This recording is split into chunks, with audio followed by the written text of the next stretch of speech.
Bismillahirrahmanirrahim. Assalamualaikum warahmatullahi wabarakatuh. Innal hamdalillah nahmaduhu wa nasta'inuhu wa nastaghfiruh wa na'udzu billahi min shururi anfusina wa min sayyiati a'malina. Man yahdihillahu fala mudilla lahu ومن يضلل فلا هادي له وأشهد أن لا إله إلا الله وحده لا شريك له وأشهد أن محمدا عبده ورسوله لا نبي ولا رسول بعده اللهم صل وسلم وبارك على نبينا وحبيبنا محمد وعلى آله وصحبه wa man sara ala nahjihi ila yaumiddin, amma ba'du. Para hadirin rahimani wa rahimakumullah, alhamdulillah kita bersyukur memuji Allah atas limpahan karunia-Nya yang sangat luas, dan di antara luasnya karunia itu adalah Allah permudah langkah kaki kita dan Allah lapangkan dada-dada kita, sehingga pada kesempatan yang baik ini kita bisa bertemu kembali di tempat yang mulia ini. InsyaAllah kita lanjutkan, dan ini adalah pertemuan kedua kajian kitab Kaifa Amalahum. Ini kitabnya, karena ini kan kali kedua, baru ya, barangkali ada yang pengen tahu ini kitabnya. Sudah diterjemahkan dalam bahasa Indonesia seperti ini ya, dikarang oleh Syekh Saleh Munajjid ya, Syekh Saleh Al-Munajjid waffaqahullah wa hafidhahullah. Diterjemahkan dengan seni interaksi Rasulullah sallallahu alaihi wasallam. Pada pertemuan yang pertama kemarin kita jelaskan apa saja isinya kitab ini. Kaifa amalahum artinya bagaimana Rasulullah berinteraksi, bermuamalah dengan orang-orang dan lingkungan sekitar. Bagaimana Rasulullah berinteraksi dengan keluarganya, istri-istrinya, bagaimana interaksi Rasulullah dengan putra-putrinya, bagaimana interaksi Rasulullah dengan para sahabatnya, bagaimana interaksi Rasulullah dengan orang-orang yang beriman, bagaimana interaksi Rasulullah dengan orang-orang munafik, bagaimana interaksi Rasulullah sallallahu alaihi wasallam dengan orang-orang kafir, bagaimana interaksi Rasulullah dengan para tamu, bagaimana interaksi Rasulullah dengan orang-orang yang du'afa, lemah, bagaimana interaksi Rasulullah dengan orang-orang fakir miskin, bagaimana interaksi Rasulullah dengan orang-orang yang atau anak-anak, bagaimana interaksi Rasulullah dengan orang-orang yang ada di sekeliling, anak yatim, orang yang lebih tua, orang yang lebih muda, semua dijelaskan dalam kitab ini. Sehingga kitab ini sangat penting bagi yang ingin mencari keteladanan, ingin mencari sosok yang diikuti, dijadikan panutan, hendaklah dia membaca kitab ini. Tayyib. Sebelum kita lanjut bagaimana Rasulullah bermuamalah dengan macam-macam ragam manusia, pengarang kitab ini menyampaikan tentang keteladanan-keteladanan dari banyak segi. Kemarin sebagian kita jelaskan teladan dalam akhlak, teladan dalam kasih sayang. Nah sekarang kita mulai lagi wa qudwatun fil haya. Rasulullah adalah teladan dalam sifat malu. Termasuk sifat yang ada pada diri Rasulullah adalah sifat malu. Ya, al-haya'u syu'batun minal iman. Rasa malu itu cabang dari iman, yang mana di era modern ini banyak orang yang sudah hilang rasa malunya. Perempuan-perempuan membuka auratnya, perempuan-perempuan berlenggak-lenggok di depan kamera, diupload di media sosial. Lah, maka kita harus kenalkan kembali umat ini bagaimana sifat Rasulullah. Dan di antara sifat Rasulullah itu punya sifat pemalu. An Abi Sa'id Al-Khudri radhiyallahu anhu, dari sahabat Nabi Abu Sa'id Al-Khudri radhiyallahu anhu, beliau berkata, Kana nabiyyu sallallahu alaihi wasallam asyadda haya'an minal adra'i fi hidriha.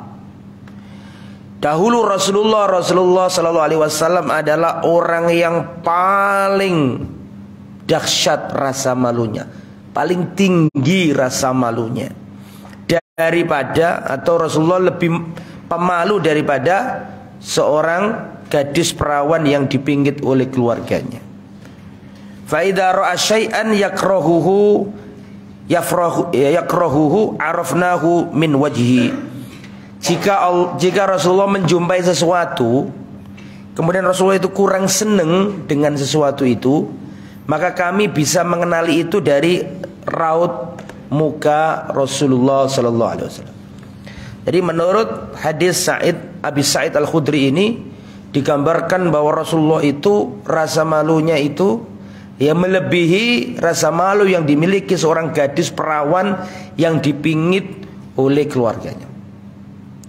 Jadi maka umatnya pun harus punya sifat malu itu. Makanya dalam hadis dikatakan, kalau kamu nggak punya malu, kerjakan sesuka hatimu. Ada seorang sahabat Nabi mengeluh ke Nabi, ya Rasulullah, saya punya adik saya itu pemalu. Ya, kata Nabi, biarkan. Karena sifat malu adalah kebaikan. Yang mana di era modern ini sifat malu ini mulai luntur dari umat Muhammad sallallahu alaihi wasallam, terutama kaum wanitanya. Kemudian qudwatun fi as-safaqah war rahmah. Rasulullah adalah teladan dalam kasih sayang. Ya. Qala ta'ala wa ma arsalnaka illa rahmatan lil alamin.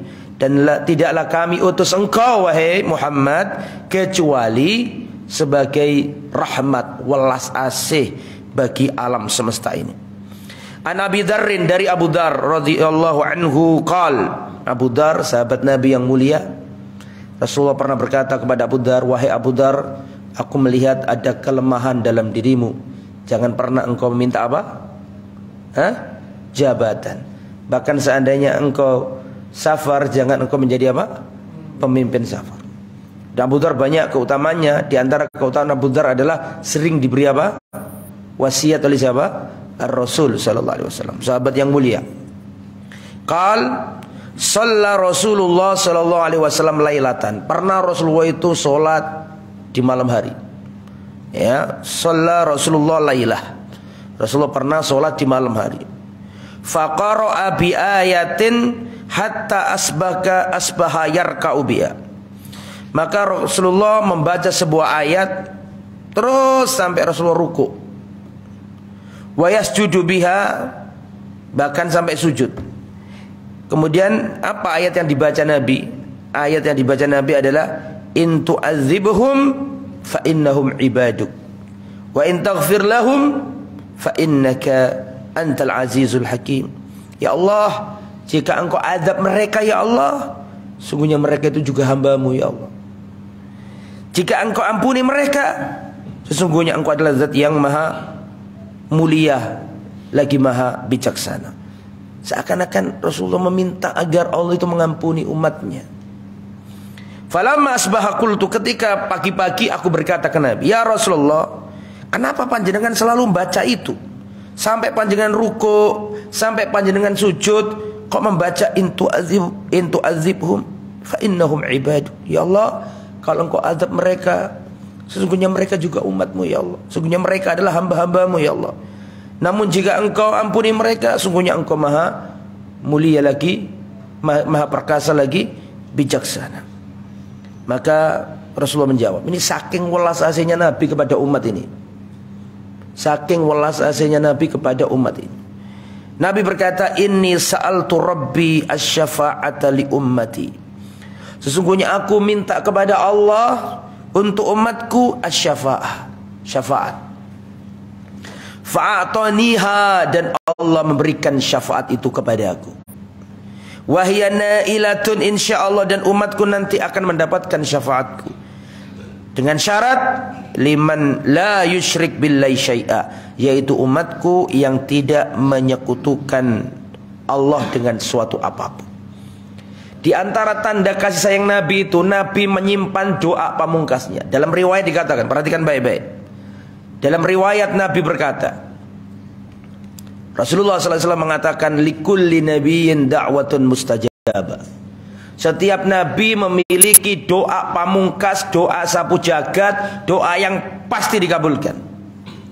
Fata'ajjala kullu nabiyyin da'watahu, dan seluruh para nabi sudah menggunakan doa mustajabahnya. Setiap nabi sudah menggunakan doa pamungkasnya masing-masing.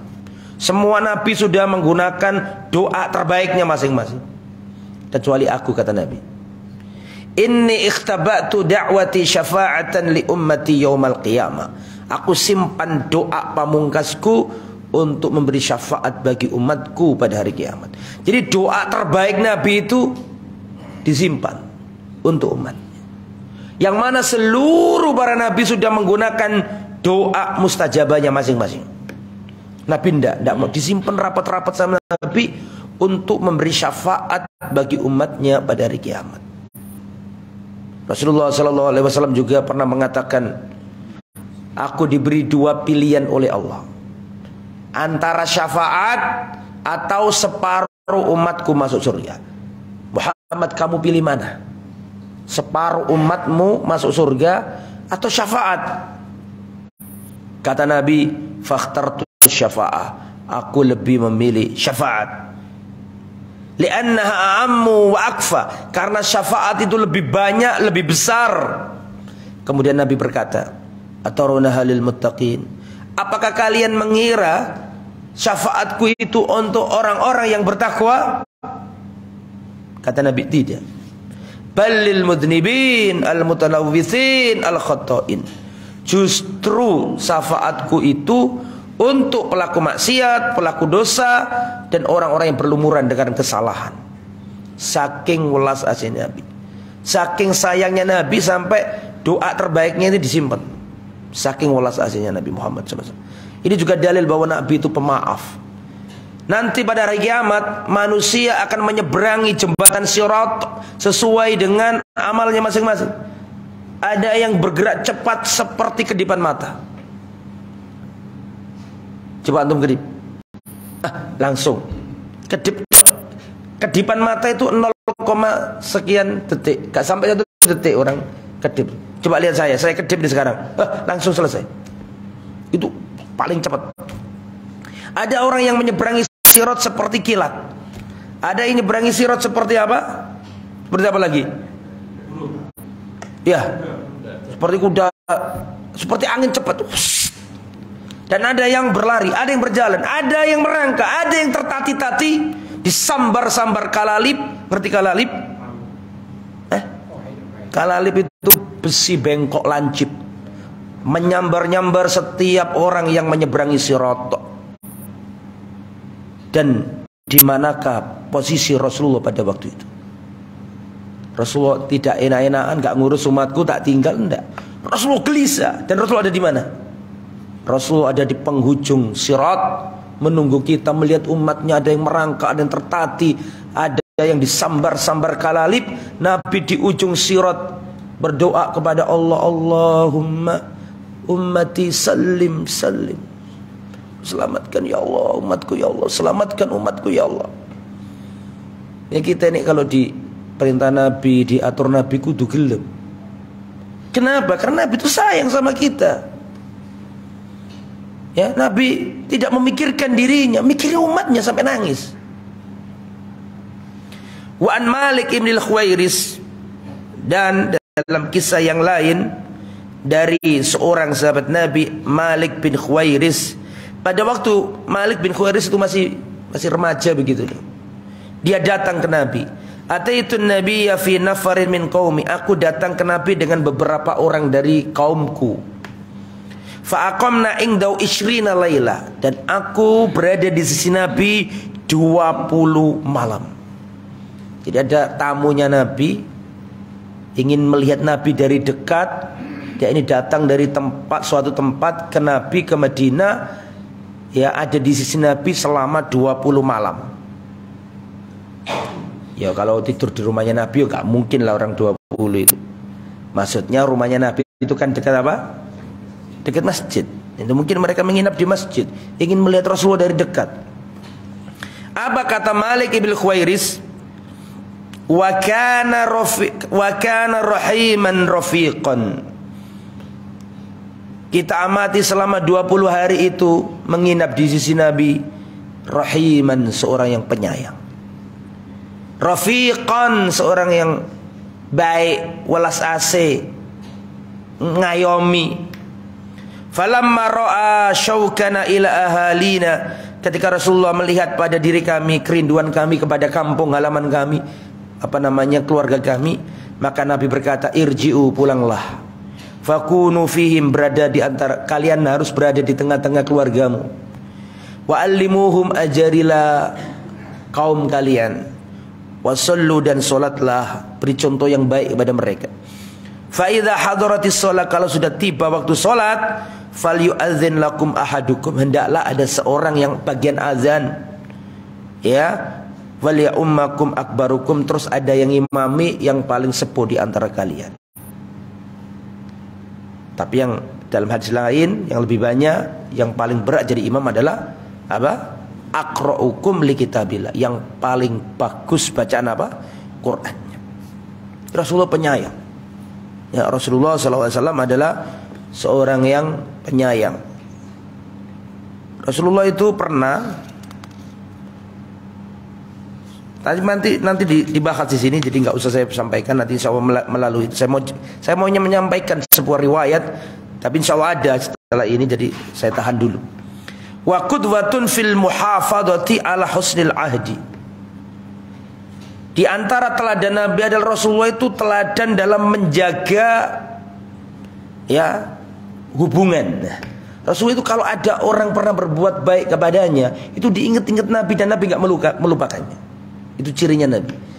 Jadi husnul ahdi, kalau pernah bermuamalah sama orang dan orang itu baik, nggak dilupakan sama Nabi, terus diingat-ingat. Dan Rasulullah bukan orang yang mudah melupakan kebaikan orang. Mana dalilnya? Kita baca. An Aisyah radhiyallahu anha, dari Siti Aisyah, semoga Allah meridhai beliau. Aisyah min afdhalin nisa'il alam, di antara deretan manusia termulia di muka bumi.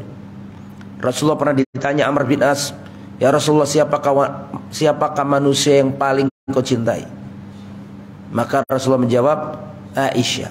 Kalau laki-laki siapa ya Rasulullah? Bapaknya. Kalau siapa lagi ya Rasulullah? Umar. Siapa lagi ya Rasulullah? Utsman. Setelah itu Amr bin As tidak tanya lagi. Amr bin As berharap yang disebut itu dirinya, tapi ternyata kok orang lain, akhirnya kata kon meneo. Padahal Amr bin As merasa dicintai siapa? Nabi. Itu saking pinternya Nabi bermuamalah, sampai setiap orang merasa paling dicintai. Ya. Siti Aisyah radhiyallahu anhu punya banyak keistimewaan. Sebelum saya lanjut, Allah memilih Aisyah dan melebihkan di antara istri-istri Nabi yang lain. Allah Subhanahu wa taala memilih gilirannya Aisyah sebagai tempat wafatnya Rasulullah sallallahu alaihi wasallam. Rasulullah memilih pangkuan Aisyah menjadi tempat wafatnya Rasulullah sallallahu alaihi wasallam. Rasulullah ini pendekar, panglima perang, pemimpin negara, tapi wafatnya di mana? Di dekapan siapa? Aisyah radhiyallahu anha. Itu adalah keutamaan Aisyah yang tidak dimiliki istri-istri Nabi yang lain. Allah memilih rumahnya Siti Aisyah Allah memilih kamarnya Siti Aisyah sebagai tempat wafatnya baginda Muhammad sallallahu alaihi wasallam. Dan tidak pernah Jibril turun membawa wahyu ketika Nabi berselimut dengan para wanita atau istri-istrinya, kecuali hanya dengan siapa? Aisyah. Kalau Nabi berselimut dengan istri yang lain, itu Jibril gak turun. Tapi kalau sama Aisyah, turun Jibril. Makanya masih ingat kan dulu kan sering saya sampaikan, para sahabat Nabi itu kalau ngasih hadiah selalu nunggu Rasul di rumahnya siapa? Aisyah. Sehingga membuat cemburu istri-istri Nabi yang lain, di antara Ummu Salamah penanya, kenapa ya Rasulullah para sahabat Nabi itu kalau ngasih apa? Hadiah kok selalu di rumahnya Aisyah? Kita ini kan istri-istri juga pengen tahu hadiah apa itu. Nah, Rasul diam, nggak terlalu merespon. Sampai akhirnya minta tolong Fatimah. Sampai akhirnya Zainab binti Jahsh juga nggak terima. Terakhirnya karena didesak Rasulullah ngomong, sudah biarkanlah perkara ini, masalah Aisyah.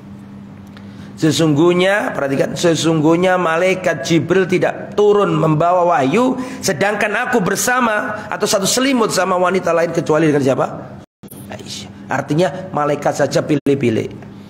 Ya, sahabat juga pilih-pilih, wajar begitu maksudnya. Jadi maksudnya itu keutamaan yang tidak semua orang dimiliki. Kalau sabar aja, memang karunia Allah, tidak semua orang diberi. Kan gitu. Ya, dan Aisyah adalah salah satunya istri Nabi yang gadis, sedangkan selainnya adalah para janda. Dan pasti banyak lagi keutamaan. Dan Aisyah mengatakan, Allah mengutamakan aku sebelum kematian Rasulullah. Allah menyatukan ludahku dengan ludah Rasulullah SAW. Tahu nggak? Dalam hal apa itu? Siwak. Rasulullah menjelang wafat itu datang Abdurrahman bin Abu Bakar menjenguk Nabi membawa siwak. Nabi lihat siwak. Terus Siti Aisyah mengatakan, apakah panjenengan pengen siwak ya Rasulullah? Karena Rasulullah itu kan senangani siwak. Dan Aisyah ngerti itu. Rasulullah ngasih isyarat, iya siwak. Maka diambilkan oleh Aisyah. Kan kita tahu siwak kan kasar kalau pertama kali. Maka dikunyah-kunyah sama Siti Aisyah, dilembutkan baru dikasihkan Rasul. Jadi Rasulullah sebelum wafat itu menyatu antara air ludahnya Rasulullah dengan Aisyah. Taib, banyak keutamanya, nggak mungkin kita sebutkan semuanya. An Aisyah radhiyallahu anha, Aisyah pernah berkata, Aisyah berkata, ma ghirtu ala ahadin min nisa'in nabi ma ghirtu ala Khadijah. Tidak pernah aku cemburu terhadap salah satu istrinya Nabi kecuali melebihi rasa cemburuku kepada Khadijah. Artinya aku gak pernah cemburu kepada wanita melebihi kecemburuanku kepada Khadijah. Padahal aku gak pernah menangi Khadijah, tapi aku cemburu luar biasa sama wanita yang namanya Khadijah. Kenapa? Karena Nabi sering nyebut Khadijah. Nabi itu kalau pernah ada orang berlaku baik kepada beliau, beliau gak pernah melupakannya. Dan tidak cukup tidak melupakan, Nabi mengingat dan memuliakan orang yang punya keterkaitan dengan orang yang berbuat baik ini. Paham maksudnya? Karena Nabi yuksiru dzikraha, Rasulullah sering-sering nyebut Khadijah di depan para istrinya. Wa rubbama dzabaha syata, kadang-kadang Rasulullah nyembelih kambing. Tsumma yuqatti'uha a'dha'at, terus dicacel-cacel dibagi-bagi Nabi, bukan dibagi, dipotong-potong oleh Nabi. Tsumma yab'atsuha fi sodaiqi Khadijah. Kemudian Nabi nyuruh orang, ini tolong kasihkan temannya Khadijah, ini kasihkan temannya Khadijah, ini tolong kasihkan adiknya Khadijah, ini tolong kasihkan keluarganya Khadijah. Sering disebut-sebut. Jadi kesetiaan Nabi kepada orang yang berbuat kebaik kepadanya tidak hanya mengingatnya, tapi juga berbuat baik dengan orang yang dicintai oleh orang yang dicintai Nabi. Rasulullah Khadijah itu punya adik namanya Hala binti Khuwailid, punya saudari namanya Hala binti. Kalau sudah datang seneng Rasulullah sumringah. Jadi eling-eling siapa? Khadijah. Rasulullah orang yang tidak melupakan kebaikan orang, diingat-ingat terus. Farubama qultu lahu, pernah aku berkata kepada Rasulullah, ka'annahu lam yakun fid dunya imra'atun ila Khadijah. Ya Rasulullah, seakan-akan di dunia ini enggak ada wanita seperti Khadijah. Kok Khadijah terus yang disampaikan? Bukankah Allah mengganti untukmu yang lebih bagus, lebih muda dari dia? Fayaqulu, Rasul berkata, innaha kanat wa kanat, dulu Khadijah itu begini, dulu Khadijah itu begitu. Wa kana li minha walad, dan darinya aku memperoleh anak keturunan. Di antara akhlaknya Nabi adalah mengingat kebaikan orang. Nah kita pun demikian, nggak boleh melupakan kebaikan orang. Orang punya fadl itu harus diingat-ingat. Ya, orang tua kita, guru-guru kita, kalau punya fadl harus kita ingat. Wa qudwatun fit tawadhu'. Nah sekarang judul baru atau subbahasan baru. Wa qudwatun fit tawadhu'. Rasulullah adalah teladan dalam ketawaduan. Rasulullah itu Al-Quran yang berjalan. Maksudnya Al-Quran berjalan itu bukan berarti Al-Quran, bukan, tapi isinya Al-Quran itu ada pada apa? Rasulullah. Dimanapun ada perintah dalam Al-Quran itu dikerjakan Nabi. Dimanapun ada larangan yang ada dalam Al-Quran itu ditinggalkan Nabi. Jadi Rasulullah itu seperti cermin. Barang siapa yang ingin tahu isinya Al-Quran, lihatlah akhlaknya Rasulullah dalam tawadhu. Wakhfid lahu janahaka liman ittaba'aka minal mu'minin. Wahai Muhammad, rendahkan sayapmu. Maksudnya itu tawadhu'lah di depan para pengikutmu. Nabi itu pernah ditegur Allah gara-gara masalah ini. Rasulullah SAW pernah semangat berdakwah kepada orang kaya, para bangsawan, pemimpin-pemimpin. Rasulullah lagi semangat-semangatnya ingin mendakwai para pemimpin suku, orang hebat, bangsawan. Karena logikanya kalau mereka ini masuk Islam, orang yang ada di belakangnya kerucuk-kerucuk akan mudah masuk Islam. Di saat Nabi semangat mendakwai bangsawan, orang kaya, tiba-tiba datang orang miskin, buta lagi. Sudah buta, miskin lagi, lemah. Kira-kira seandainya kamu masuk Islam, apa manfaatmu untuk Islam? Seakan-akan begitu gitu loh. Seakan-akan kalau masuk Islam manfaatnya nggak terlalu banyak untuk dirimu tok. Datang orang buta miskin ingin belajar ke Nabi, tapi Nabi abasa. Apa artinya abasa? Kecut. Wajahnya Nabi kecut, bermuka masam, nggak sedep. Masam kecut ya sama aja, masam bahasa. Iya, bermuka kecut, bermuka masam, kayak nggak seneng. Kok arek iki sing teko gitu. Tidak cukup bermuka masam, apa? Perhatikan saya. Abasa wa tawalla. Dan Nabi apa? Menghibur. Saya mau tanya, tolong dijawab. Nabi bermuka masam, Nabi apa namanya? Berpaling. Saya mau tanya, orang ini melihat enggak?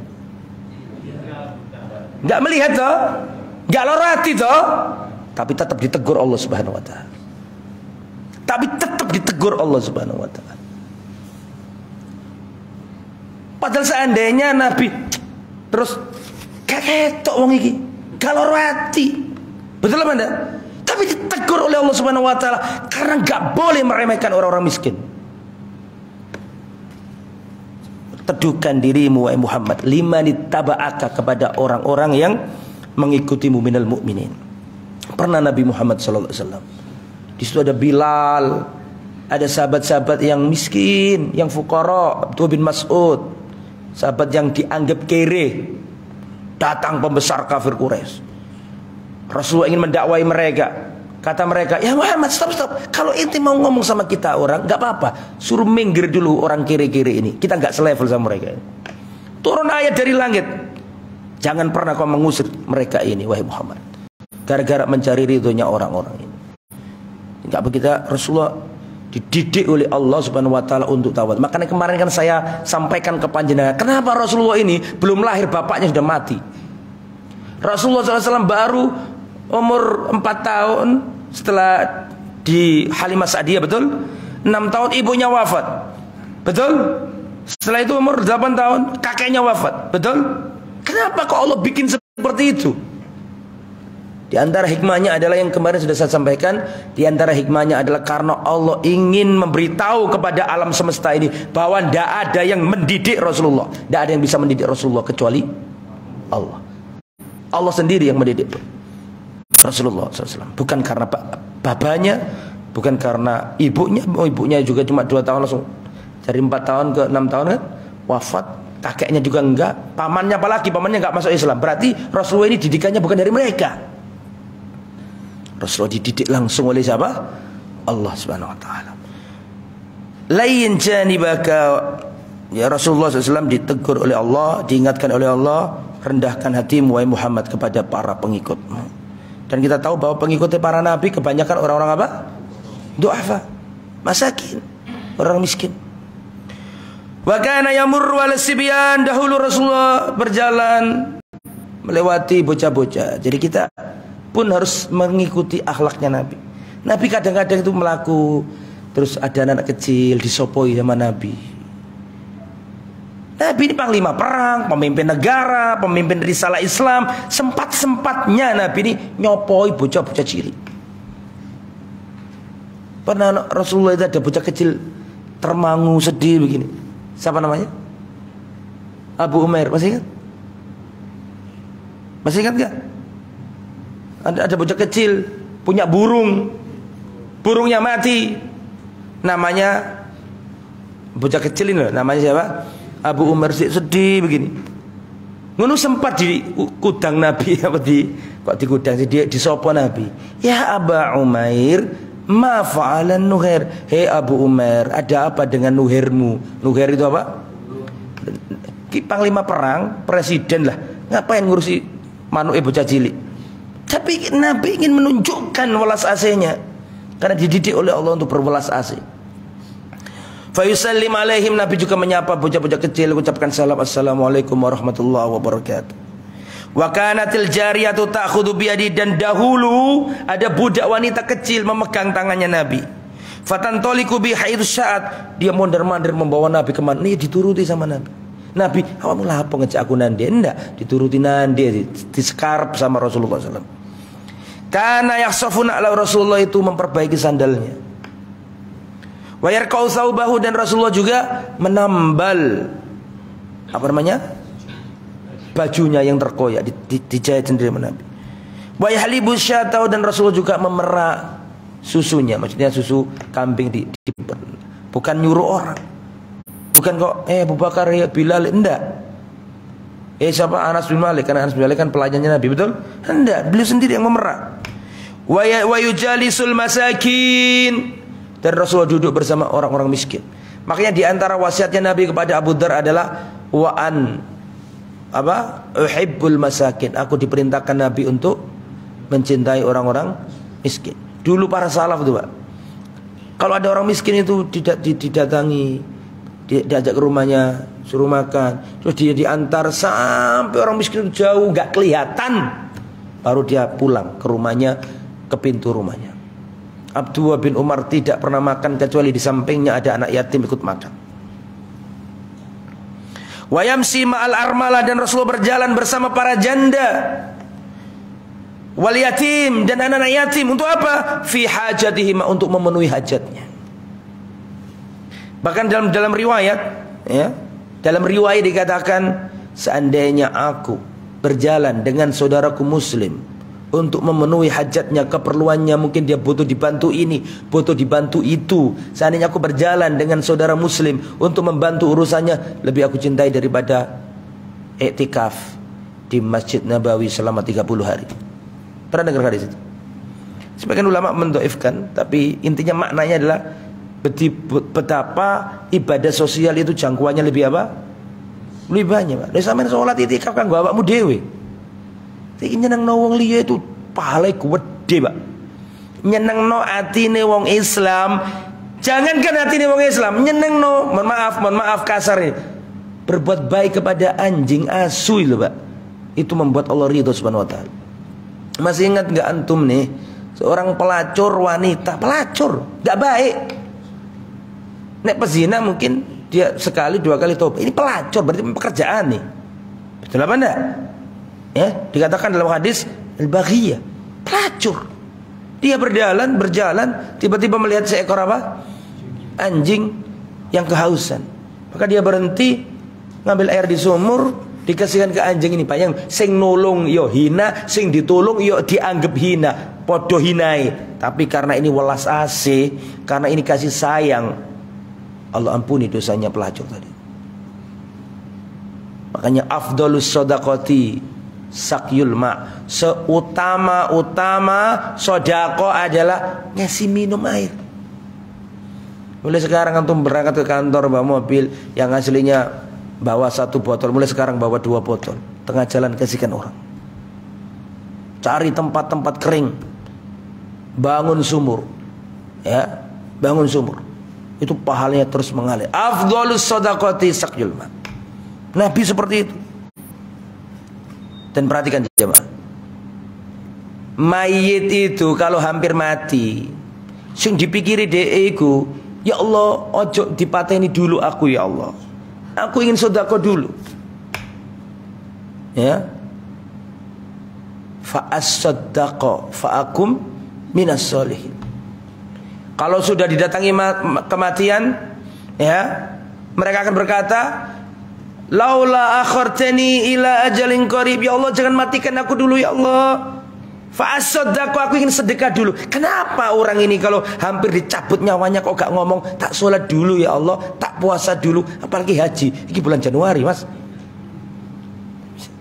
Setiap orang mau dicabut nyawanya, Rabbi laula akhartani, ya Allah tangguhkan dulu, kasih tempo dulu, sebentar dulu ya Allah. Fa as-saddaqa, aku tak sedekah dulu. Kenapa? Orang itu kalau hampir dicabut nyawanya kok dipikir kok sedekah. Soalnya dilungkas dia ngerti, mari ngono aku nek mati, dunyaku hilang kabeh, dudu nggonku, mumpung aku sing urip tak sedekah. Ini yang bermanfaat. Makanya dikatakan dalam riwayat, perhatikan, dalam riwayat dikatakan kullu mri'in tahta dhilli shadaqatihi yaumal qiyamah. Setiap orang berada di bawah naungan sedekahnya pada hari kiamat. Ini nanti jadi sedekah itu nanti Allah jelmakan jadi mendung awan yang menaungi. Orang ada yang kepanasan, ketakutan. Orang yang ahli sedekah enggak kepanasan. Makanya kita harus loman. Wong nek wis ngaji itu kudu loman. Kudu loman. Ya, dan itu pahalanya luar biasa. Rasulullah mengatakan wa yamshi ma'al armalah. Rasul datangi janda, butuh apa sampean? Kurang apa jenengan? Wal yatim, dan Rasulullah sallallahu alaihi wasallam memenuhi hak-haknya anak-anak yatim. Wa yujibu da'wata man da'ahu walau ila aisari syai'in, dan Rasulullah sallallahu alaihi wasallam memenuhi undangan meskipun orang ini cuma mempunyai sesuatu yang sangat sederhana, nggak pilih-pilih. Pernah Rasul diundang, ya mungkin orang miskin, didatangi sama Nabi. Wa ya'udul maridho, Rasulullah senang mengunjungi orang sakit. Mengunjungi orang sakit itu Pak, dalam bahasa Arabnya itu bukan yazurul maridho, tapi ya'udul maridho. Ya kita terjemahkan ya mengunjungi orang sakit, menjenguk orang sakit. Tapi lafaz yang dipakai oleh hadis bukan yazuru. Zaro yazuru kan artinya apa? Ziarah kunjung. Tapi yang dipakai adalah ada ya'udu. Sama-sama artinya menjenguk, sama-sama artinya mengunjungi. Tapi kalau ya'ud itu artinya itu apa? Saiki ngunjungi, menisuk ngunjungi. Apa namanya? 3 hari ke depan, artinya ngunjungi wong loro itu tidak hanya apa? Karena lafaznya ada ya'udu, bukan zaro yazur. Saiki menisuk takon meneh, ya wis enak ta sampean. Ya wis rada sehat ta keke ente. Ah gitu. Itu akhlaknya Nabi. Jadi Nabi itu enggak jenguk selesai enggak, besok dilihat lagi. Besoknya ditanyain lagi. Itu maksudnya hadis. Kemudian wa isyadul janazah. Rasulullah menghadiri mengikuti apa? Janazah. Apa nih janazah? Jenazah. Wa yarkabul himar, Rasulullah menaiki keledai. Bahkan kadang-kadang Rasulullah naik keledai bonceng siapa? Sahabat. Tidak ada pemimpin mana yang mau boncengan. Zaman dulu loh, Kaisar Romawi, raja, terus mau boncengan sama sahabat. Tidak ada yang mau. Di antara sahabat yang pernah digonceng Nabi siapa? Siapa? Sahabat Nabi yang dibonceng Nabi? Mu'ad. Ya Mu'ad, tahu nggak kamu hak Allah atas sama kan naik khimar. Rasulullah punya khimar. Khimarnya Nabi jenenge apa? Siapa? Oh kok siapa? Apa jenenge? Rasulullah punya keledai, Rasulullah punya bighal, Rasulullah punya onta, Rasulullah punya ya kuda juga mungkin. Apa khimarnya Nabi namanya? Di antara sunnahnya Nabi adalah ngasih nama hewan. Di antara sunnah Nabi adalah ngasih nama hewan. Nabi punya khimar, namanya apa? Dul-dul sing dieling-eling. Dijelasin dul sing dieling-eling. Khimarnya Nabi namanya Ufair. Masa lupa antum? Sudah tak sampaikan Ufair. Kalau bigolnya Nabi, bigol itu perpaduan antara kuda dengan keledai. Rasulullah pernah dikasih hadiah Raja Mukaukis, Raja Mesir, Kristen. Dikasih surat Nabi suruh masuk Islam.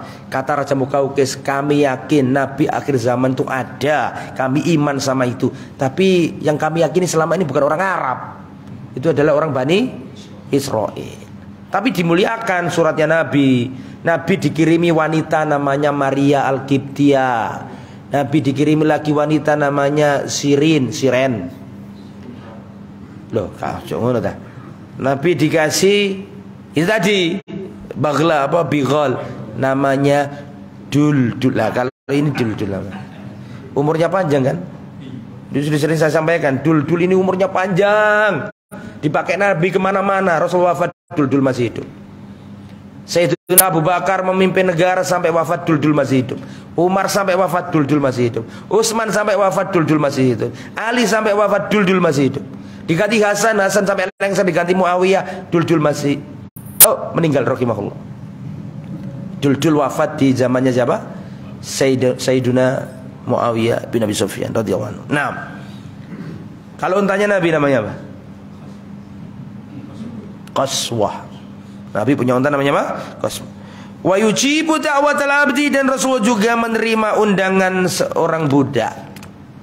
Rasul penyayang. Terus wakut, sudah selesai masalah apa tadi?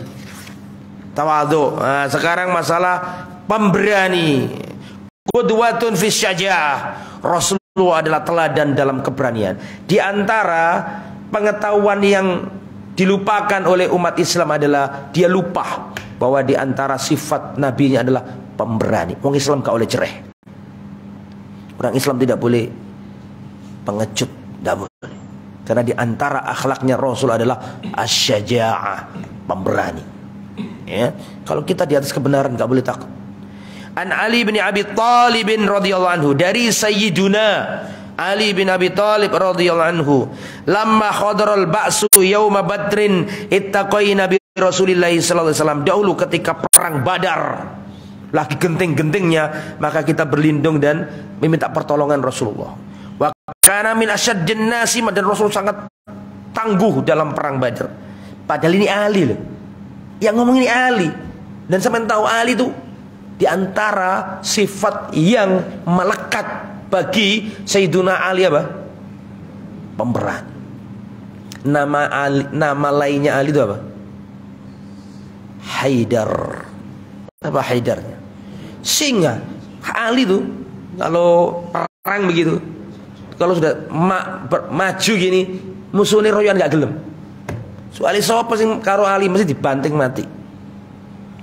Ana alladzi sammatni ummi Haidar kalli Yusufil ghabadi fandura. Aku lelaki yang diberi nama oleh ibuku Haidar, singa.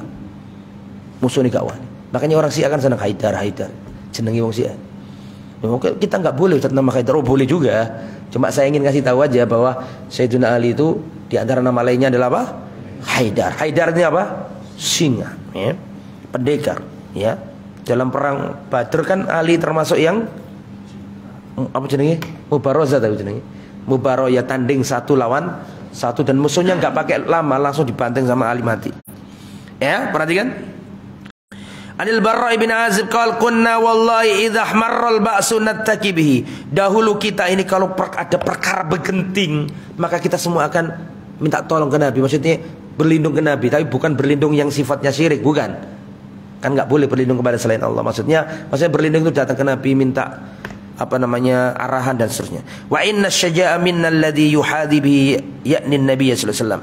Sesungguhnya orang yang pemberani di antara kami adalah yang menyerupai keberanian Nabi. Maksudnya Nabi itu pemberani, sehingga kalau kami ingin jadi orang pemberani maka harus meniru Rasulullah SAW. Anas bin Malik radhiyallahu anhu, dari Anas bin Malik. Dikit lagi ya. Setelah itu saya jawab kalau ada. Karena Rasulullah ahsanan nas. Dahulu Rasulullah itu adalah sebagus-bagus manusia. Sebagus-bagus manusia. Yang ngomong ini siapa? Dahulu Rasulullah adalah sebagus-bagus manusia. Yang ngomong tadi siapa? Anas bin Malik. Anas bin Malik ini ya jamaah, sahabat Nabi yang punya julukan. Julukannya adalah Khadimur Rasul, pelayan Rasulullah. Kenapa Anas bin Malik diberi julukan Khadimur Rasul? Dan ini sudah bolak-balik karena memang tujuannya belajar itu adalah mengulang-ulang. Dan saya pun mengulang-ulang tidak bosan supaya melekat di kepala kita bahwa ada sahabat Nabi yang diberi julukan apa? Khadimur Rasul, pelayan Rasul. Pelayan itu hina, gak bagus. Mohon maaf, bukan hina, keliru. Konotasi yang namanya pelayan itu kan dianggap rendah, betul. Tapi manakala diidhofakan kepada pelayannya Rasul, maka kemuliaan. Betul apa enggak? Bukan pelayannya raja, pelayannya Rasul Muhammad sallallahu alaihi wasallam, kemuliaan. Jadi Rasulullah sallallahu alaihi wasallam hijrah dari Mekah ke Madinah. Rasulullah di Madinah, itu Anas kecil dibawa ibunya menghadap Rasul. Siapa ibunya? Sudah kita pelajari. Siapa ibunya? Siapa tadi? Ummu Sulaim.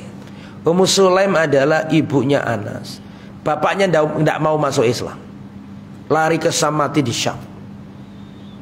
Ibunya jadi janda, kan gitu gimana kan? Masih kecil ini Anas. Akhirnya Ummu Sulaim nikah sama Abu Talha, kan gitu kan? Anas masih kecil, masih bocah, dibawa umiknya. Wahai Rasulullah, biarkan anak kecil ini bersamamu, melayani panjenengan, genah no urusani panjenengan. Anas ini ngawulo, nepak no wudunya Nabi, berangkat disuruh Nabi ini, suruh Nabi itu. Jadi sejak kecil sudah dijadikan ibunya menjadi pelayan Nabi. Ya Rasulullah, biarkan bocah kecil ini. Dan Ummu Sulaim ini ternyata masih ada keluarga jauh dengan Nabi, padahal beliau itu orang Madinah. Kok bisa? Antum tahu nggak? Nabi itu Pak punya akhwal di kota. Ngerti akhwal lah? Oh, jamaah ngerti lah. Akhwal. Kenapa? Karena Rasulullah itu punya bapak namanya Abdullah, betul? Betul apa enggak? Rasulullah punya kakek namanya Abdul Muthalib. Rasulullah punya mari kakek apa?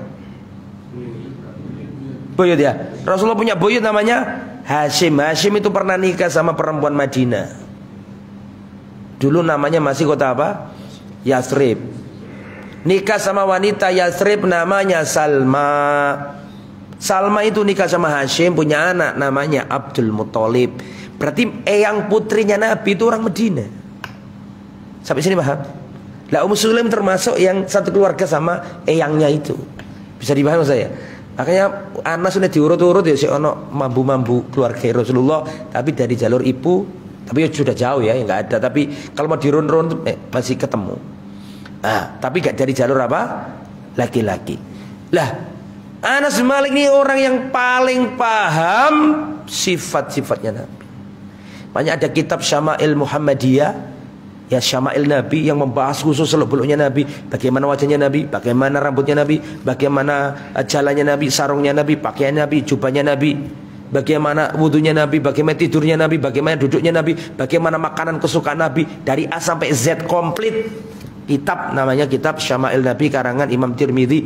Itu diantara perawinya siapa? Yang kalau sampean baca kitab Syama'il Nabi mesti Anas bin Malik. Karena beliau termasuk orang yang paling paham dan merekam seluk-beluknya siapa? Rasulullah SAW. Makanya diantara manusia yang paling tahu Rasulullah adalah siapa? Anas bin Malik. Rasulullah wafat, Anas masih bocah. Ya, Anas masih apa? Bocah. Karena Rasulullah sallallahu alaihi wasallam ahsanan nas. Kata Anas nih, Rasulullah adalah orang yang paling bagus. Wa kana ajwadan nas. Rasulullah adalah orang yang paling dermawan. Wa kana asy'an nas, dan Rasul adalah orang yang paling pemberani. Laqad faza ahlul Madinah dzatal laila. Pernah suatu malam penduduk Madinah ketakutan semua. Pernah suatu malam penduduk kota Madinah ketakutan. Fantolaqa nasun qibala saut, maka orang-orang itu bergegaslah berlarian karena dengar suara gitu. Jadi penduduk Madinah pernah ketakutan karena mendengar apa tadi? Suara. Maka orang-orang berusaha mencari suara itu. Ternyata Rasul sudah datang. Datang dari arah apa? Suara itu. Orang-orang masih ketakutan, ternyata Rasul sudah pulang dari arah suara tadi. Kemudian Nabi mengatakan, qad sabaqahum ila saud wa huwa ala farasin. Pada waktu itu Rasulullah sallallahu alaihi wasallam naik kudanya Abu Tulha. Abu Tulha itu siapa? Abu Tulha itu ayat dirinya yang cerita ini. Siapa yang cerita tadi? Anas. Jadi seakan-akan Anas ngomong, Rasulullah ketika kita masih ketakutan mendengar arah suara tadi, ternyata Rasulullah sudah datang dari arah suara tadi, membawa kudanya ayat diriku. Kan gitu kan maksudnya? Dan kudanya siapa tadi? Abu Tulha kok kenceng banget. Dan Nabi mengatakan lam tura ulam tura, sudah jangan takut, nggak ada apa-apa. Seakan-akan Nabi menenangkan kaumnya. Nah itu yang bisa saya sampaikan. Tambah satu lagi poinnya. Ani bin Abbasin radhiyallahu anhu, dari Abdullah bin Abbas. Abdullah bin Abbas juga termasuk sahabat yang ketika Rasulullah wafat beliau masih apa? Masih bocah. Karena Rasulullah ajwadan nas, Rasulullah adalah orang yang paling dermawan. Wa kana ajwada ma yakunu fi Ramadan hina yalqahu Jibril. Rasulullah itu dermawan, sehari-harinya dermawan. Tetapi yang lebih dermawan lagi yaitu ketika di bulan Ramadan, ketika Rasulullah ketemu malaikat Jibril. Rasulullah kalau sudah bulan Ramadan ketemu Jibril semakin dermawan. Wa kana yalqahu fi kulli laila min Ramadan, dan dahulu Rasulullah itu setiap malamnya ketemu Jibril di bulan apa? Ramadan. Fayudarisul Quran, Rasulullah itu di murojaahi malaikat Jibril Al-Quran. Nanti di murojaahi itu dideresi nih bahasa arek pesantren, deresan ya. Fali Rasulillah sallallahu alaihi wasallam ajwadu bil fala Rasulullah sallallahu alaihi wasallam ajwad bil khair. Rasulullah adalah orang yang paling dermawan dalam kebaikan. Minar rihil mursal, daripada angin yang berhembus. Ini tentang kedermawanan Rasulullah sallallahu alaihi wasallam. An Jabir bin Abdullah, dari Jabir bin Abdullah, masuila Nabi an syai'in qad faqala la. Tidak pernah Nabi itu dimintai sesuatu terus Nabi ngomong enggak pernah, mesti dikei. Nabi punya apapun kalau diminta sahabat pasti dikasihkan. Rasulullah enggak pernah ngomong ojo, enggak pernah. Makanya ada seorang sahabat yang mengerti bahwa Nabi itu tidak pernah nolak orang minta. Maka sahabat ini ngomong ke Nabi, Rasulullah ini barangnya jenengan kok bagus. Terus sahabat yang lain muangkal itu, ngawur arek. Soalnya Nabi begitu itu gak mungkin gak mungkin ditolak, dikasihkan. Sehingga sahabat-sahabat yang lain apa? Mangkel sama orang itu. Itu pernah terjadi seperti itu. Nah Rasulullah ini orangnya adalah orang yang dermawan. An Anas bin Malik, masuila Rasulullah alal Islam syait illa atahu. Tidaklah Rasulullah dimintai seseorang di atas Islam ini kecuali Nabi pasti ngasih. Enggak pernah ngomong la, enggak pernah. Bahkan ketika perang Hunain, tahu perang Hunain kan? Yang Nabi bagi-bagi apa? Harta melimpah ruah, kasih sampai apa selendangnya Nabi ditarik-tarik orang, masih ingat? Sampai jatuh. Sampai orang-orang itu datang ke kaum-kaumnya dan mengatakan, wahai kaumku, masuk Islamlah kalian semuanya. Sesungguhnya Muhammad telah bagi-bagi harta yang mana dia tidak pernah takut dengan apa? Kefakiran. Bagi-bagi. Pernah Rasulullah itu, Pak, saya tutup dengan kisah ini. Rasulullah pernah setelah salam, sholat, Assalamualaikum warahmatullahi wabarakatuh, Assalamualaikum warahmatullahi wabarakatuh. Biasanya Nabi itu kan berbalik badan ya kan, terus menghadap ke jamaah. Ini enggak. Assalamualaikum warahmatullahi wabarakatuh, Assalamualaikum warahmatullahi wabarakatuh. Nabi langsung berdiri pulang ke rumah.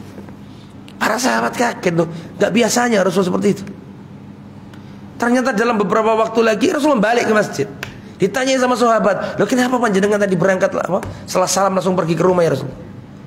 "Tadi aku sholat dan dalam sholatku aku terganggu karena di dalam rumahku masih ada lempengan emas yang belum aku bagikan."